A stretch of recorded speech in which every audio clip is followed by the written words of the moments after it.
নারী সংস্কার কমিশন যে রিপোর্ট দিয়েছে সেই রিপোর্টটি হেফাজত ইসলাম, জামাত ইসলামী সহ বেশিরভাগ ইসলামী দলগুলো প্রত্যাখ্যান করেছে এবং এটা বাতিলের দাবি জানিয়েছে। আপনি যারা বিভিন্ন মাধ্যমে বিবৃতি দিয়েছিলেন, এই ব্যাপারে আপনাদের বক্তব্য কি?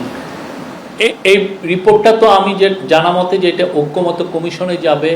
ঐক্যমত্য কমিশন এই রিপোর্টটাকে নিয়ে ভবিষ্যতে পলিটিক্যাল পার্টিগুলোর সাথেই কথা বলবেন। এই পুরো রিপোর্টগুলো যেগুলো করা হচ্ছে, এবং আজকেও যেমন শ্রম অধিকার নিয়ে যে রিপোর্টটা, আজকে আমাদের চিফ অ্যাডভাইজার বলেছেন যে যাতে তারা এই ঐক্যমত্য কমিশনেতে এটা সাবমিট করে, যাতে এদের যে অনেকগুলো জিনিসই তো আসলে পলিটিক্যাল ডিসকাশনের বিষয়, এবং এটা পলিটিক্যাল পার্টিগুলো এটা অনেক ক্ষেত্রে ডিসাইড করবেন যে আমরা কতটুকু নিব আর কতটুকু নিব না। তো এই জন্য এই পুরো রিপোর্টগুলো আসলে ঐক্যমত্য কমিশনে যাবে, এবং ঐক্যমত্য কমিশনই পরবর্তী দিক নির্দেশনা ঠিক করবেন কিভাবে এই রিপোর্টগুলো তারা পলিটিক্যাল পার্টিগুলোর সাথে কথা বলবেন।